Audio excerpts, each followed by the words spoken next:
Ben কি হবেন না, তার শপথ গ্রহণ হবে কি হবে না, এগুলো নিয়ে যে সংকট আমরা দেখছি বিভাগীয় আইনি, এগুলো আসলে মূল বিষয় না। আমি দুদিন আগে একটা ভিডিওতে খুব স্পষ্টভাবে প্রেডিক্ট করেছি এবং আমি বলে ফেলেছি, আমি টিভি টক শোতেও তাই বলছি, এটা আদতে এই সরকারের সাথে বিএনপির একটা সংঘাত।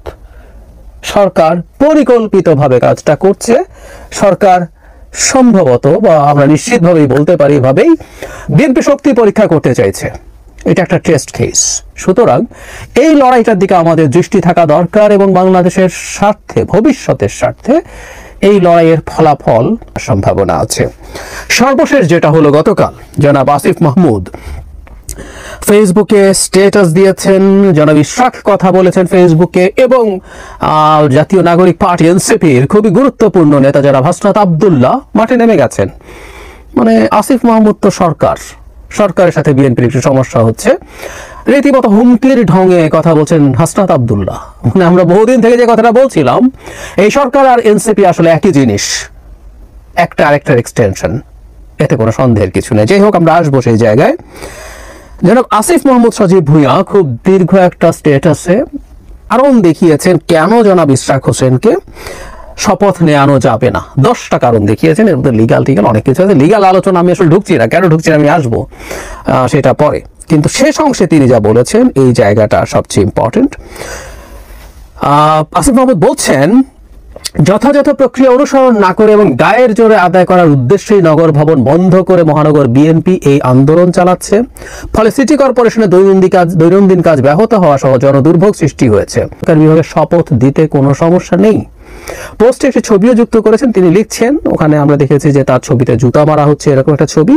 তবে আমার বিরুদ্ধে ইশরাক হোসেনের এই আক্রমণাত্মক ও অপমানজনক কার্যক্রমের কোনো কারণ খুঁজে পেলাম না। আবার কেউ বলবেন না যে এটা সাধারণ জনগণ করেছে, কারণ বিএনপি এবং অঙ্গ সংগঠনের বিভিন্ন গ্রুপের নির্দেশনা এবং গোয়েন্দা সংস্থার তথ্য অনুযায়ী দলীয় নেতাকর্মীরাই কর্মসূচি বাস্তবায়ন করছে। মানে ওখানে আসলে একটা ঢাকার নাগরিক বা কিরকম একটা ব্যানারে কাজটা হচ্ছে, জনাব আসিফ মাহমুদ বিএনপি করছে। ইশরাক হোসেন এর একটা স্ট্যাটাস দিয়েছেন, তিনি খুব খোলামেলা যে কথাগুলো বলেছেন আমি একটু পড়ি, এটা খুবই ইম্পর্টেন্ট। স্ট্যাটাসে বলছেন, মেয়র ফেয়র কিছু না, অন্তর্বর্তী সরকারের কতিপয় ব্যক্তির অন্তরে ক্ষমতার লোভ ও এটি চিরস্থায়ী করার কুৎসিত সত্যটা বের করে আনাই ছিল মুখ্য উদ্দেশ্য। অনেক সমালোচনা মাথা পেতে নিয়েছি, পিতামাতা ভুলে গালিগালাজও চুপ করে সহ্য করে গিয়েছি, কারণ একটাই, এদের চেহারা উন্মোচন করতে হবে গণতন্ত্রের স্বার্থে, গণতন্ত্রের জনগণের ভোটের অধিকারের স্বার্থে। কোনো কথা চলবে না, যারা নিরপেক্ষতা শুধু বিসর্জন দিয়েছে না, বরং একটি দলের প্রতিনিধির কাজ করছে, তাদের অবিলম্বে পদত্যাগ করতে হবে। হুমকি দিয়েছে, নির্বাচন কমিশনকে চ্যালেঞ্জ করেছে, উচ্চ আদালতে হস্তক্ষেপ করেছে এবং আমলাতন্ত্রে হাসিনার দোসরদের সঙ্গে নিয়ে লম্বা কুচক্র পরিকল্পনা করেছে। তিনি বলছেন, একদিন সবার নাম পরিচয় প্রকাশ পাবে। হাসিনারেও বলছিলাম, কবরটা ঠিক করাই আছে, আল্লাহর হুকুম থাকলে সেখানেই হবে ইনশাআল্লাহ। লড়াই শেষ হয় নাই, হয় দাবি আদায় করবো না, হয় আল্লাহর নির্ধারিত স্থানে মাটির নিচে শায়িত হবে। গণতন্ত্রের সঙ্গে, জনগণের ভোটের অধিকারের সঙ্গে এক চুল ছাড় হবে না। আমি গুরুত্বপূর্ণ জিনিসগুলো পড়ে ফেলি। মাঠে নামলে জনাব হাসনাত আব্দুল্লাহ এনসিপির দুজন মুখ্য সংগঠকের একজন, তিনি বলছেন, আসিফ মাহমুদের একটা রক্তাক্ত ফেসের ছবি যুক্ত করেছেন। হাসিনা শাহীর গদি কাঁপানো স্লোগান আছে, ফ্যাসিস্ট পতনের বিরচিত ইতিহাস আছে। আবার যদি দেশের প্রয়োজনে দরকার হয়, আসিফ মাহমুদ আবারও রাজপথে আসবে, স্লোগানে কণ্ঠ মিলাবে। হাসনাত বলছেন আরো, তাকে অপদস্থ কইরেন না, অন্যায্যতা চাপিয়ে দিয়েন না, বেইনসাফি কইরেন না। অপদস্থ কইরা রক্ত ঝরায়া পতিত ফ্যাসিস্ট আসিফদের থামাতে পারে নাই, আপনারাও অপরাজনীতি কইরেন না। শুরুতে যে কথাটা বলছিলাম, জনাব হাসনাত আব্দুল্লাহ এখানে নামলেন এবং বিএনপিকে ইন্ডিকেট করছেন শেখ হাসিনার সাথে, মানে শেখ হাসিনা থামাতে পারেনি। এখন যখন হচ্ছে, আমি দেখলাম ফেসবুকে এবার জনাব ইশরাক হোসেন শেখ হাসিনার সময় কি করেছেন, গ্রেফতার হয়েছেন, রক্তাক্ত হয়েছেন, কর্মীকে বাঁচাতে গেছেন। আমি প্রায় বলি আসলে, মানে কেউ মনে করে জুলাই আগস্টেই বাংলাদেশে সবকিছু ঘটেছে, ইতিহাস হয়েছে, এবং অনেকেই ফানও করছেন। অনেক সময় অনেকে যারা আজকে এখানকার ওই অভ্যুত্থানের সামনের সারিতে ছিলেন, তখন আওয়ামী লীগের স্লোগান দিয়ে বেড়াতেন, মুজিবের বন্দনা করে বেড়াতেন, তাই তাদের হয়তো খোঁজ ছিল না। জনাব ইশরাক হোসেন জনাব সাদেক হোসেন খোকার সন্তান। বাংলাদেশে অনেকেই কথাগুলো বলেন যে বিভিন্ন জায়গায়, কিন্তু আমরা ইশরাককে দেখেছি সম্ভবত একটা বড় অংশ তিনি দেশের বাইরেও কাটিয়েছেন পড়াশোনার জন্য, কিন্তু নিজে নেতা হয়ে ওঠা চেষ্টা করেছেন। আমরা মাঠে থেকেছেন, কর্মীদের পাশে থেকেছেন, কর্মীদের সাথে লড়াইয়ে থেকেছেন এবং শেখ হাসিনার বিরুদ্ধে লড়াই। সুতরাং যখন হাসনাত আব্দুল্লাহ শেখ হাসিনার বিরুদ্ধে লড়াইয়ের কথা বলেন এবং ইশরাকদেরকে অপর পক্ষ দেখাতে চান, এটা খুব ভুল। বিএনপি তার সর্বশক্তি নিয়ে বছরের পর বছর শেখ হাসিনার বিরুদ্ধে লড়াই করেছেন এবং আমার আর্গুমেন্ট আছে, বলেছি বহুবার, বিএনপি না থাকলে বাংলাদেশ কম্বোডিয়া হয়ে যেত, এই জুলাই আগস্ট আসতো না, নো ওয়ে। আমি দীর্ঘদিন পর আমি সহসা এই ভিডিওটা আবার হয়তো বলবো, কারণ এই আর্গুমেন্টটা এখন মাথাচাড়া দিচ্ছে। আবারও বলছি, এটা মানে এই না যে বিএনপি শুদ্ধতম রাজনৈতিক দল, বহুবার বলেছি, না, অনেক স্খলন আছে তাদের ক্ষমতায় থাকা অবস্থায়, ক্ষমতার বাইরে থাকা অবস্থায়। কিন্তু যে কথাটা বলছিলাম যে সরকার যে কাজটা করছে এখন, সরকারের একটা অংশ তারা একটা টেস্ট কেস হিসেবে নিয়েছে এবং এটাই এখন ঝুঁকির ব্যাপার এবং এটাকে আমি একটু আগুন নিয়ে খেলা বলতে পারি। সরকার আসলে আগুন নিয়ে খেলছে। এই যে আইন টাইন দেখাচ্ছে, হাইকোর্ট দেখাচ্ছে, আমরা এতদিন বলতে চাই না, আমি যদি এবার বলি, ডক্টর ইউনূসের শেখ হাসিনার বিরুদ্ধে যখন 11 মামলা প্রত্যাহার করা হয়েছে নির্বাহী আদেশে, টকশোতে বসে বসে কথা বলেছি। ন্যূনতম একটা বিচারিক প্রক্রিয়া চলতে দিয়ে ডক্টর ইউনূসের বিরুদ্ধে অনেক মামলা ভুয়া ছিল, হয়রানিমূলক ছিল, আমরা জানি, কিন্তু ওইটুকু তর্ক তার সয় নাই।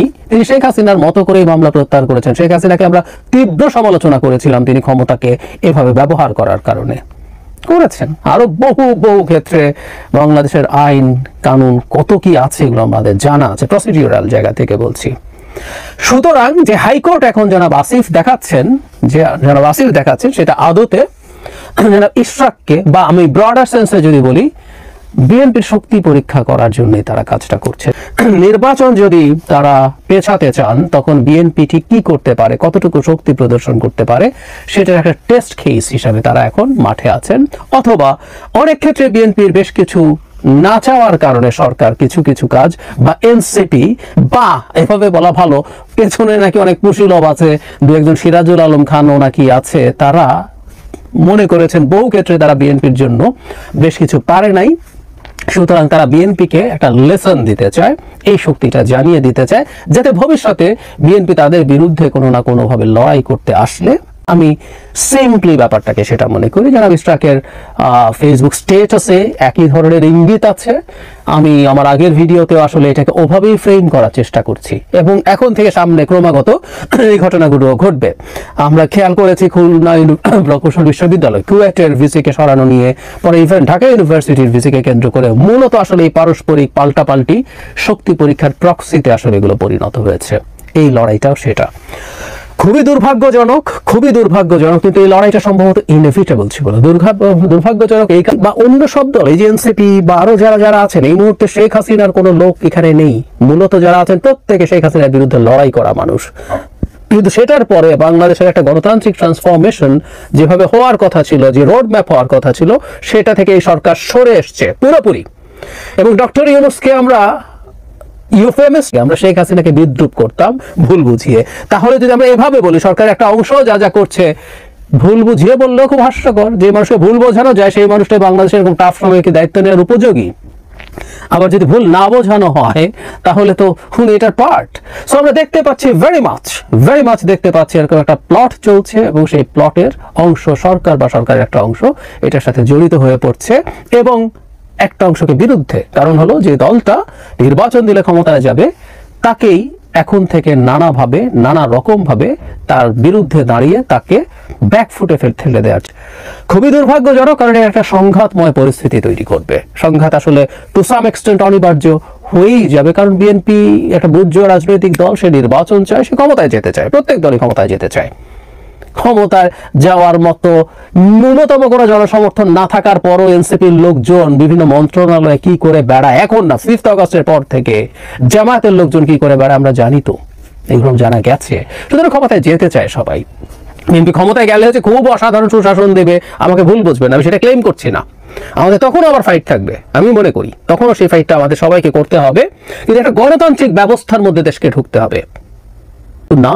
সেখানে দাঁড়িয়ে এখন ওই ব্যাপারটাকে ডিসরাপ্ট করে ক্ষমতা ধরে রাখার চেষ্টা হচ্ছে, যাদের ন্যূনতম নির্বাচনে কিছু করার মুরদ নাই। তারা যদি এইভাবে ক্ষমতায় ধরে রাখতে পারেন তাদের জন্য এটা খুব ভালো ব্যাপার।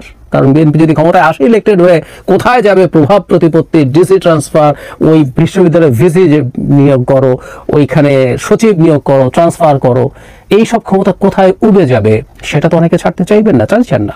ঠিক সেটাই আসলে আমরা দেখতে পাবো। আমি চাই শুভবুদ্ধির উদয় হোক। শেষ পর্যন্ত আমি ডক্টর ইউনূসের উপরে এই আস্থা রাখতে চাই যে তিনি এই চক্রর সাথে লাইন্ড হবেন না। এই চক্র যে অনেক বেশি ট্র্যাকশন পাচ্ছে সরকারের ভেতরে, অনেক বেশি গ্রাউন্ড তৈরি করছে, আরো প্রমাণ আছে, আমি সেগুলো নিয়েও কথা বলবো। সুতরাং বিএনপিকে সম্ভবত এখন মাঠে এসেই নির্বাচন